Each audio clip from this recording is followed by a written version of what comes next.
연초부터 그 착한 행실이라고 하는 이 주제가 제 가슴속에 맴돌아서 지난주에 착한 행실 그 첫 번째 말씀을 드리고 조금 말씀이 지난주로 끝나는 것이 좀 아쉬워서 오늘 착한 행실의 두 번째 말씀을 준비를 합니다. 착하다라고 하는 그 표현을 우선 사전적으로 그리고 또 이렇게 영적으로 이렇게 해석을 해보면 우선은 우리가 얼른 드는 생각이 뭔가 하면은 이제 지난주도 말씀드렸듯이 순진하다, 정직하다, 거짓이 없다, 성실하다 뭐 이런 것을 가지고 착하다 그렇게 이야기를 할 수 있다 그랬습니다. 거기다가 좀 성경적인 의미를 더해서 두 가지 말씀을 더할 수 있다 그러면서 어떤 매력적인 끌림이 있는 어떤 존재감 이것이 착하다 이제 그런 의미가 들어있다 그랬습니다. 그리고 동시에 보통 사람들은 그렇게 안 하지만 나는 그렇게 하고 보통 사람들은 그렇게 하지만 나는 그렇게 안 하는 그것이 착한 행실이고 그 착한 행실을 통해서 하늘에 계신 아버지에게 영광을 돌릴 수 있다. 이렇게 지난주에 말씀을 드렸습니다. 그러면서 그 예를 선한 사마리아 사람 또 모세 예수님의 겟세마네 동산에서의 기도 십자가 사역 이렇게 그 예를 이제 들어서 말씀을 드렸습니다.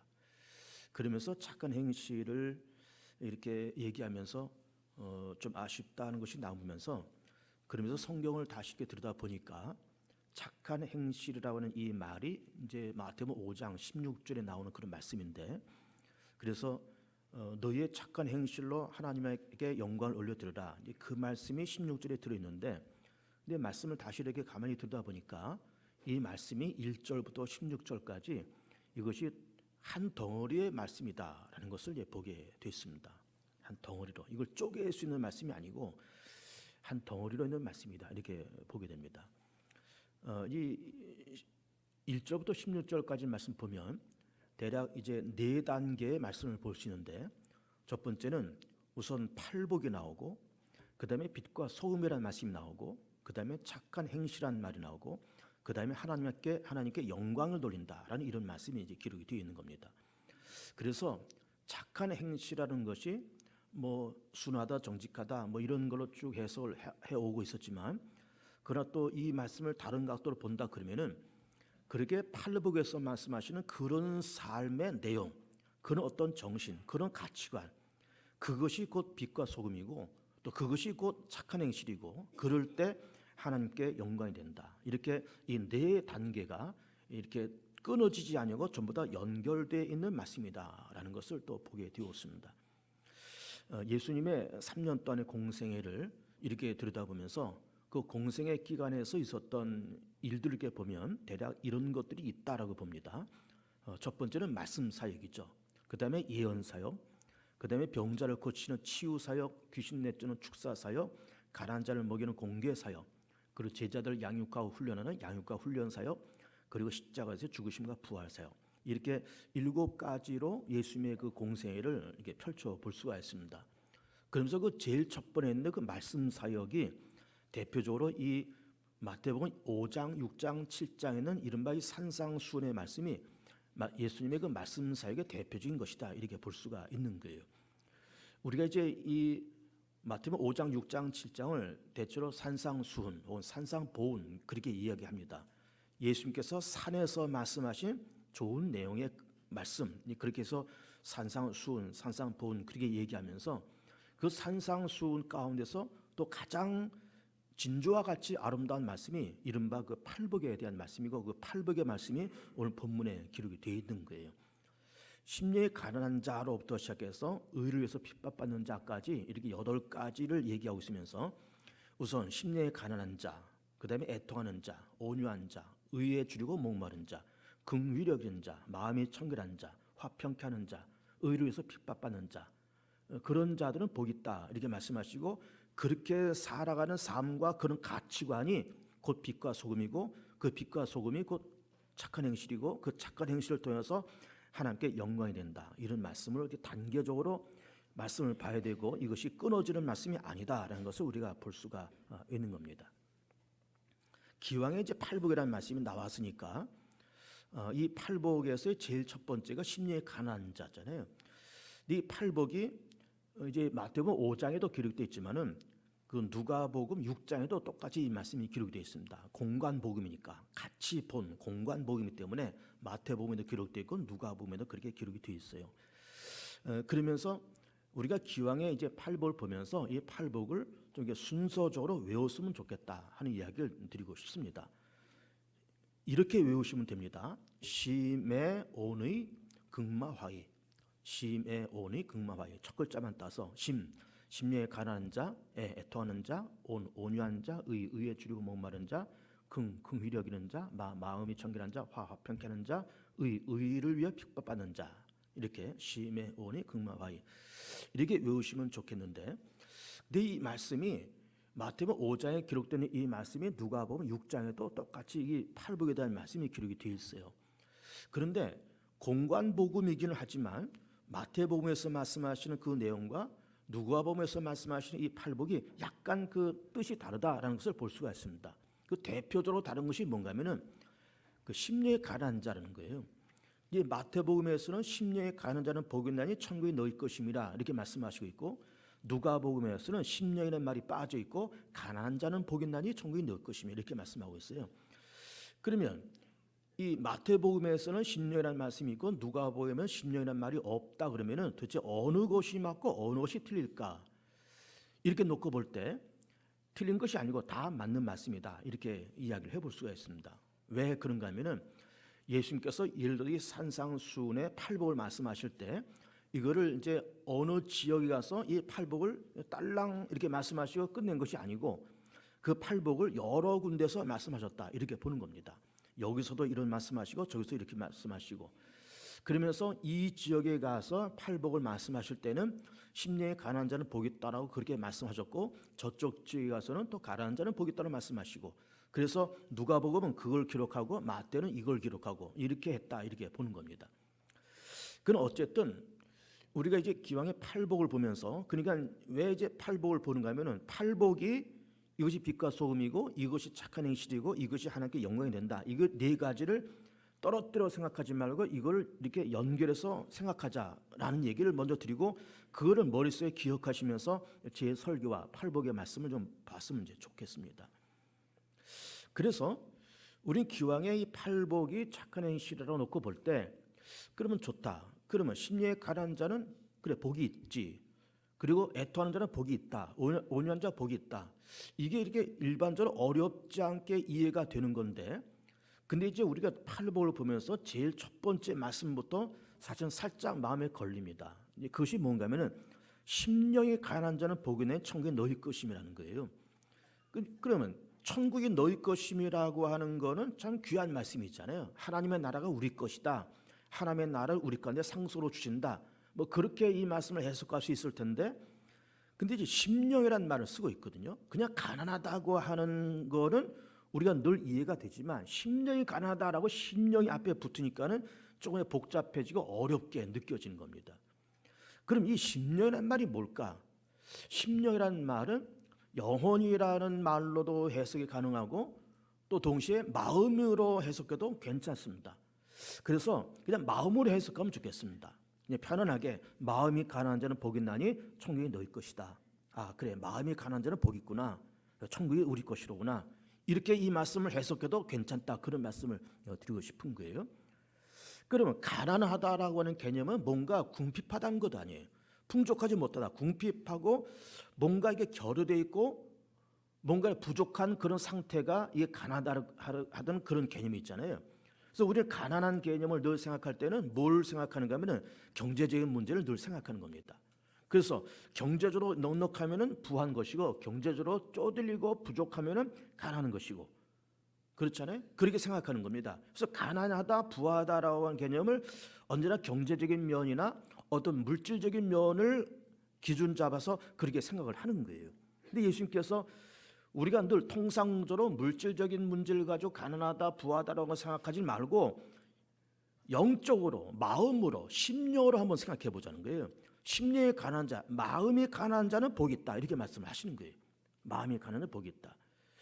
그러면은 마음이 가난하다는 말이 뭘까? 마음이 가난하다는 말은 뭘까? 이런 겁니다.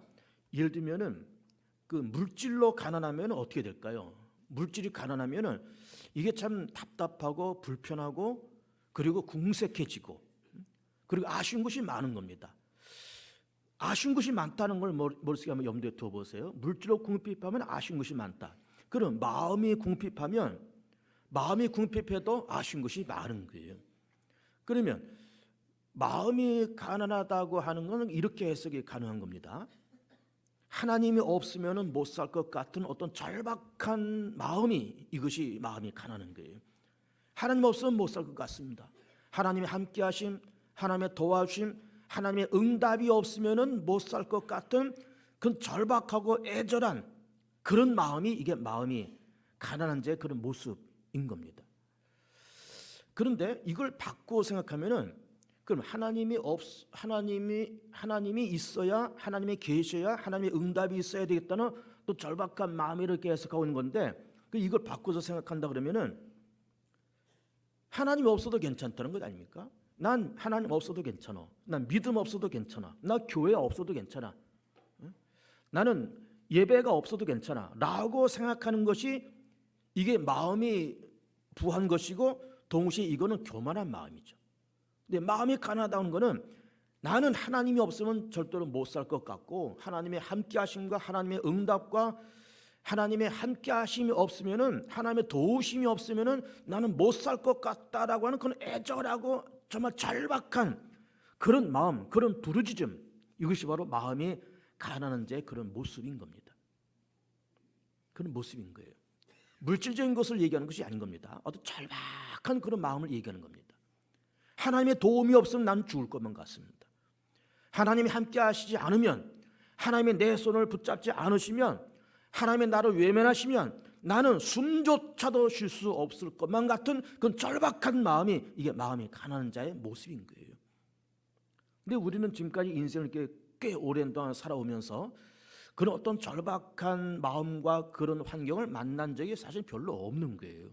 왜 그런가 하면은 우리는 직업과 직장을 갖고 있으면서 한 달 일하고 내가 일하면서 소득을 얻어서 일 가지고 내가 한 달 동안 먹고 살고 아이들 공부시키고 그렇게 하면서 뭐 내가 벌어서 내가 먹고 사는데 뭐 많으나 적으나 내가 밥 먹는 데는 별 문제 없었고 내가 굳이 뭐 하나님을 찾고 하나님이 날 도와주지 않아도 나는 내가 벌어서 먹고 살지 하나님이 도와주셔야 먹고 사는 그런 사람이 아니라는 생각으로 우리는 지금까지 살아온 겁니다. 하나님이 함께하든 말든 하나님이 도와주시든 아니 도와주시든 하나님이 응답하시든 안 하시든 나는 내 손으로 벌어 먹고 사는 사람이고 나는 내가 수고해서 먹고 사는 사람이지 하나님의 도움 필요 없다라고 생각하면서 살아온 적이 많이 있었던 거예요. 세상 사람들은 그렇게 살고 있고 우리도 한때는 그렇게 살았던 적이 많이 있었던 겁니다. 그것은 마음이 부한 것이고 동시에 교만한 것이고 그러나 마음이 가난하다고 하는 것은 어쨌든 내 삶의 형편이 어떻게 되어 있든지 간에 하나님의 도우심과 하나님의 응답이 없으면 하나님의 내 손을 놓치시면 하나님의 나를 외면하시면 나는 살 수 없을 것 같은 나는 숨조차 쉴 수 없을 것 같은 그런 절박한 마음이 이것이 마음이 가난한 자의 그런 모습이고 또 그런 상태다 이렇게 볼 수가 있는 겁니다. 여러분 우리가 한때는 숨이 막힐 만큼 사랑을 해본 적이 다 있잖아요. 결혼하기 전에 어느 여인을 사랑하고 어느 남자를 사랑하면서 그러면서 서로 결혼을 약속하고 서로가 좋으니까는 결혼을 약속과 다 그렇게 하지 싫으면 결혼하겠습니까? 어쨌든 좋으니까 거기다가 사랑하는 마음까지 있으니까 그래서 여러분 그런 거 한번 생각해 보세요. 여러분 결혼하기 전에 내가 사귀는 그 여자와 사귀는 그 남자와 숨막힐 만큼 사랑했던 그런 감정이 다 있었을 겁니다. 물론 시간이 지나가고 결혼하고 때가 지나가면은 좀 사랑도 좀 시큰둥하고 다 그렇지만은 그런 적이 있었다 이 말. 그런 적이 어쨌든 길든 짧든 그런 적이 분명히 있었다 이 말이에요. 그런 생각을 한번 해보세요. 그 사람이 보고 싶고 궁금하고 관심이 있고 뭘 할까? 뭘 할까? 여러분 자식이 그렇지 않습니까? 자식은 내 삶의 분신과 같은 존재잖아요. 그러면 그 아이가 예를 들어서 군대를 갔다. 그럼 군대 가서 한 2년 몇 개월 동안 있으면서 그 아이를 까맣게 잊어먹는 부모는 아무도 없습니다. 비록 몸은 떨어져 있지만 얘가 지금 뭘 할까? 일어났겠지? 밥 먹겠지? 훈련 받겠지? 점심 먹겠지? 지금쯤은 자겠지? 이런 거를 내가 몸은 떨어져 있어서 볼 수는 없지만은 그 아이를 사랑하고 그 아이에 대해서 관심이 있기 때문에 그 아이의 24시간의 삶과 일거수일투족을 다 생각하고 관심을 갖는 거예요. 그러면서 한때 우리가 사랑했던 사람과의 그런 관계성 속에서 보고 싶고 만나고 싶고 전화하고 싶고 전화가 며칠 안 오면 왜 안 올까 궁금하고 그렇게 정말 보고 싶고 관심이 있는 그런 숨막힐 것 같은 그런 사랑의 마음이 우리는 다 있었고 그 마음이 곧 마음이 가난한 자의 마음이라는 거죠. 그래서 하나님이 있어야만 하나님의 도우심이 없으면 하나님의 나를 외면하면은 나는 숨조차 쉴 수 없을 것만 같은 그 절박한 마음이 이게 마음이 가난한 자의 삶의 모습이다라고 하는 것입니다.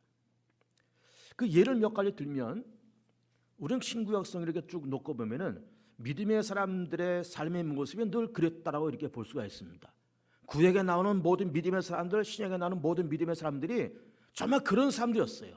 아브라함, 이삭과 야곱, 여러 선자들, 믿음의 왕들, 다윗이나 솔로몬 이런 믿음의 왕들, 그리고 신약에 나오면 예수님의 제자들, 그리고 사도 바울, 70명의 성도들 다 그 사람들이 하나님의 도우심이 없으면 하나님의 응답이 없으면 나는 숨조차 쉴 수 없을 것 같은 그런 절박한 마음을 갖고 살았던 사람들이 바로 그런 사람들이라고 하는 것이죠. 예를 들면 아브라함의 예를 들면 아브라함은 주전 2000년 사람이잖아요. 지금부터 4000년 전 사람입니다. 나이 75세가 되었을 때 하나님께서 그 아브라함을 부르십니다. 갈 때 우리에 살던 아브라함 불러서 너는 너의 본토 친척 아비 집을 떠나서 내가 네게 지시할 땅으로 가라. 그래서 믿음의 사람이어서 정말 아무 소리 안 하고 짐을 싸서 그렇게 이동을 합니다. 나이가 몇 살이라고요? 75세예요. 자식이 있습니까? 자식도 없습니다. 75세가 될 동안 부인이 65세가 될 동안 자식이 없어요. 그리고 그 노년의 나이에 하나님은 아브라함을 통해서 고향을 떠나라고까지 말씀하십니다. 이거는 보통 사람들의 경험하시는 것은 절대로 아닌 거예요. 근데 어쨌든 아브라함 믿음의 사람이기 때문에 하나님의 말씀에 순종해서 고향을 떠납니다. 떠나면서 히브리서에서는 뭐라고 말씀하시는가 하면은 갈 바를 알지 못하고 떠났다는 거예요. 그럼 갈 바를 알지 못하고 떠났다는 말이 뭘까요? 내가 어쨌든 하나님 명령 속에 75세의 고향을 떠나긴 떠났지만 그 가나안 땅을 가면서 여기가 동서남북 어디로 가야 될지 방향도 모르고 길도 모르고 이정표도 없고 누가 안내하는 사람도 없고 설령 우여곡절 끝에 거기 간다 그럴지라도 거기서 뭘 해먹고 살아야 될지도 대책도 없고 그런데 그 믿음의 사람 아브라함은 히브리서 11장 8절 말씀 보면은 갈 바를 알지 못하고 떠났지만은 갈 바를 알지 못하고 떠났다고 하는 그 말씀이 기록되어 있고 그건 뭘 얘기하는가 하면은 절박한 마음을 가지고 하나님 내가 하나님 떠나라서 떠나긴 떠났는데 하나님이 나를 인도하지 아니하시고 하나님께서 나를 도와주지 않으면 나는 살 수 없다는 그 절박한 마음이 바로 갈 바를 알지 못하고 떠났다라고 하는 그런 말씀인 것이죠. 자, 출애굽의 때가 대략 주전 1400년경으로 봅니다. 출애굽의 지도자는 역시 모세예요. 모세는 120년의 삶을 살고 40년은 궁궐에서 살고 40년은 도피 생활을 하고 40년은 출애굽의 삶을 살면서 120세의 인생을 삽니다. 그러면서 모세가 출애굽을 했을 때 나이 80이 되었고 40년 광야 생활을 그렇게 지나가는데 그의 부하이면서 수족같이 놀리는 그 충성된 부하가 있었는데 그 사람이 여호수아입니다. 여호수아는 일찌감치 모세는 여호수아를 자기 후계자로 이미 그렇게 마음속에 작정을 하고 그러면서 40년 동안 그 광야를 건너갑니다. 그래서 우여곡절 끝에 광야를 건너가면서 마지막 40년이 끝난 다음에 느보산에 올라가서 먼 발치에서 가나안 땅을 바라봅니다. 거길 들어가고 싶었겠죠. 왜? 40년 동안 고생고생해서 왔으니까 정말 그 땅을 꿈이라도 한번 밟고 싶은데 하나님은 여기까지가 너의 몫이라는 거예요. 그리고 이 다음에는 여호수아가 해야 될 일이라는 겁니다. 안타깝지만 모세는 가나안 땅을 밟아보지 못하고 느보산에서 인생을 마칩니다. 그리고 후계자 여호수아가 모세를 뒤이어서 출애굽의 지도자가 되고 가나안 땅을 정복하는 그런 지도자가 되는 거예요. 그런데 여호수아가 40년 동안 모세를 쫓아다니면서 그 광야를 쫓아다니면서 물론 정탐도 했습니다. 정탐꾼 가운데 한 사람이 여호수아잖아요. 정탐도 하고 다 그렇게 하면서 40년 동안 광야 생활을 해가면서 불기둥 구름기둥을 통해서 따라오기는 왔지만 그래도 자기에게는 든든한 어떤 그늘이 있었던 겁니다. 그 그늘이 누군가 하면 모세라는 그늘이 있었던 거예요. 모세라고 하는 큰 그늘 밑에서 그러면서 모세가 말하는 대로 인도하는 대로 다 그렇게 따라가면서 어쨌든 출애굽의 여정이 힘들고 복잡한 삶이었지만은 모세라고 하는 든든한 벽을 의지하면서 그 40년 살아온 겁니다. 그런데 의지했던 모세가 죽었네요. 그리고 여호수아가 갑자기 후계자가 된 거예요. 모세라는 큰 그늘이 없어지니까는 갑자기 마음속에 두려움이 찾아옵니다. 고독이 찾아옵니다. 벼랑 끝에 선 것 같습니다. 그리고 가나안 땅을 정복하는 것이 그냥 뚜벅뚜벅 들어가서 거기다 집 짓고 나라를 세우고 그런 것이 아니거든요. 거기 가면 많은 전쟁을 해야 되거든요. 그 두려움 가운데 있고 모세도 잃어버리고 큰 그늘을 잃어버리면서 큰 위기감 속에 있을 때 여호수아는 절박한 마음을 가지고 하나님 앞에 매달리고 기도하는 거죠. 하나님이 도와주지 않으시면, 하나님이 나를 이끌어가지 아니하시면 나는 절대로 이 출애굽을 완성할 수 없고 가나안 땅을 절대로 나는 정복할 수 없다라고 하나님 앞에 절박한 기도를 했을 것이고, 하나님 거기에 따라서 뭐라고 응답하신가 하면은 여호수아 1장 6절에 이렇게 말씀하고 있습니다. 강하고 담대하라. 너는 내가 그들의 조사에게 맹세해 그들에게 주리라 한 땅을 이 땅에게 차지하리라. 오직 강하고 극히 담대하여 나의 종 모세가 내게 명한 그 율법을 다 지켜 행하고 우로나 좌우로나 치우치지 말라. 그러면 어디로 가든지 형통하리라. 절박한 여호수아의 그 몸부림과 기도를 통해서 하나님은 두려워하지 말라. 내가 율법을 다 지키고 우로 좌로 치우치지 아니하면 이 모든 것을 내가 형통하게 이끌어 가시겠다는 하나님께서 응답을 하셨던 거죠. 시간이 지나가서 사사시대 거의 마지막에 사무엘이라는 중출한 그런 마지막 사사고 마지막 선지자가 그렇게 태어납니다. 마지막 사사죠, 사무엘은. 그러면 그 사무엘을 낳은 여인은 한나라는 여인입니다. 자, 엘가라는 사람에게 분인나와 한나의 두 여인이 있는데 분인나는 자손이 있고 한나는 자손이 없습니다. 그러면서 자손이 없다는 것도 참 마음에 큰 근심이고 안타까움이지만은 분인나로부터 학대를 받습니다. 그러면서 그 절박한 마음을 가지고 엘리 제사장 집에 들어가서 기도를 하는데 술 취한 여자처럼 기도를 했다는 거예요. 술 취한 여자, 너무 절박하니까. 그 기도의 내용은 정말 처절한 기도를 했을 겁니다. 하나님의 도움이 없으면 나는 살 수 없다고. 내가 자식이 없어서 외롭고 이렇게 박대를 당하고 있는데 분인나로부터도 내가 박대를 당하고 그러면서 그렇게 절절히 하나님 앞에 기도했을 때 엘리 제사장이 와서 꾸짖습니다. 이 여인아 왜 술 먹고 남의 집에 와서 이렇게 주정 부리면서 그러냐라고 했을 때 이 한나가 그 엘리 제사장한테 한 말이 이렇게 기록되어 있습니다. 사무엘서 1장 15절에 한나가 대답하여 이르되 내 주여 그렇지 아니하니이다. 나는 마음이 슬픈 여자라 포도주나 독주를 마신 것이 아니요 여호와의 집에 내 신정을 토한 것뿐이오니 당신의 여종을 악한 여자로 여기지 마옵소서. 내가 지금까지 말한 것은 나의 원통함과 격분됨이 많기 때문이다 하는지라. 원통함과 격분됨이 많고 하나님이 도와주지 아니하시면 하나님께서 응답하지 않으면 난 죽을 것만 같은 절박한 마음을 가지고 그렇게 기도했다는 거죠. 그래서 그 기도 가운데 응답을 받고 낳은 아들이 사무엘이었어요. 사무엘입니다. 자, 아브라함의 예도 제가 말씀드리고 여호수아와 한나의 예를 지금 말씀을 드리고 있는 겁니다. 공통적인 것이 뭔가 하면은 이 사람들의 공통적인 것이 뭔가 하면은 물질적으로 부하다 가난하다 그걸 좀 떠나서 하나님이 나를 버리면, 하나님의 도움이 없으면, 하나님이 나를 외면하시면 나는 살 수 없다는 절박한 마음을 가지고 그렇게 살았던 사람들이 그런 사람들이고 그 마음이 가난한 자의 삶의 모습이다 이렇게 말씀을 하고 있는 겁니다. 지금은 뭐 여러 가지로 경제가 어렵다 그렇게 얘기는 하기는 하지만 그래도 먹고 사는 데 절박한 문제는 그런 때는 아닙니다. 우리 대한민국은 이미 먹고 사는 문제는 해결된 나라잖아요. 소득 3만 불 시대니까. 그러나 물질적으로는 크게 부족한 것이 없다 할지라도 나는 하나님이 없으면, 하나님의 도움이 없으면, 하나님의 나를 외면하시면 나는 살 수 없다는 이런 절박한 마음.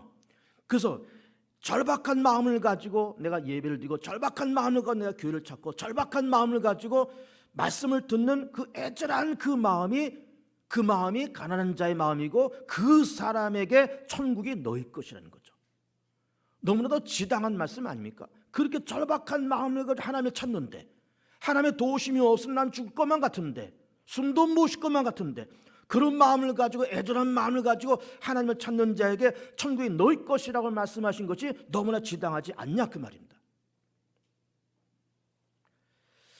두 번째로 넘어오면 애통한다라는 말씀을 하고 있습니다. 애통하는 자는 복이 나니 저가 위를 얻을 것이라고 말씀하고 있어요. 그럼 애통이라는 말이 뭘까?